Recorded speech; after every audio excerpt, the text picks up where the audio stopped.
It's time for us to move serious crimes like sexual assault and murder out of the chain of command and put them in the hands of the most capable people in the military to do this. A commander who knows both the accuser and the victim cannot remove bias from decision making.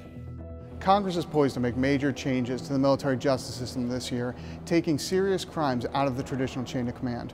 We sat down with Senator Kirsten Gillibrand, chairwoman of the Senate Armed Services Personnel Subcommittee, to talk about what her proposal includes and what it means for service members.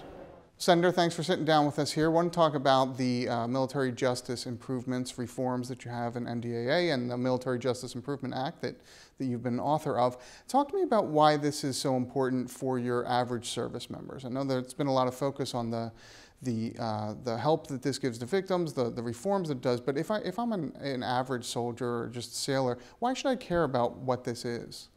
These are reforms that honor the service of our men and women.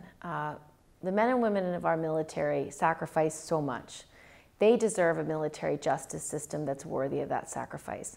One that's fair, one that's highly professionalized, and one that takes serious crimes seriously. And I think this is a bill that helps the whole process.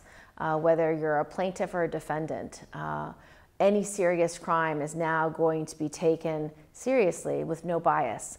So instead of having the system where the commander decides which cases go to trial, trained military, unbiased prosecutors outside the chain of command will now decide which serious crimes should go to trial. That independence, that professionalized review will strengthen our military justice system and make it a fair or better process for everyone. You've talked a lot about just how sweeping these changes are, but you've also said in the past that you don't see this as a real upheaval to the justice system. You think this can be done in a relatively short way. Yeah. So I mean, you don't think that we need a lot more prosecutors? Just explain what that's gonna. So today, we reserve the ability to make a decision on general courts-martial to very senior commanders, level 06 and above. And there's about 200 that currently make those decisions for all of the military. And so what our bill does is when the military police complete an investigation of a serious crime, instead of that case file going to the commander's JAG, it's going to go to a senior JAG outside of the chain of command to make a decision about whether or not there's enough evidence to proceed to trial. If that trained independent military prosecutor decides there's not enough evidence, then the case file goes right back to the commander and the commander's personal JAG, who would normally handle the case. So it's a very small change.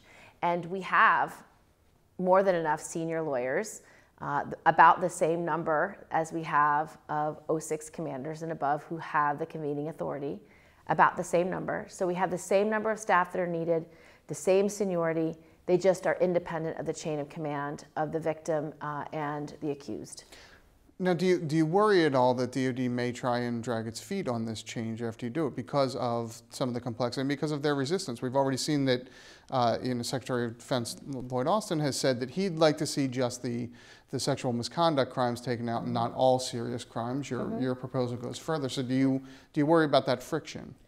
Well, if they read the bill for what it is and actually understand the change is simple, is very simple. It's which lawyer's desk does the case file go to first. That's all it is. And this independent military prosecutor will make a judgment, and if he chooses not to take this case to trial, it goes right back to the commander. So it changes very little. Second, yes, they may drag their feet. And to limit it just to sex crimes means that only one type of plaintiff and only one type of defendant is getting this professionalized, independent, unbiased review. And if you're going to reform the military justice system, why wouldn't you reform it for all serious crimes? Why wouldn't you reform it for all plaintiffs and all defendants in cases that are very complex? If it's a serious crime with more than 1 year of penalty if convicted, that means it's a complex, serious crime that deserves this professionalized review.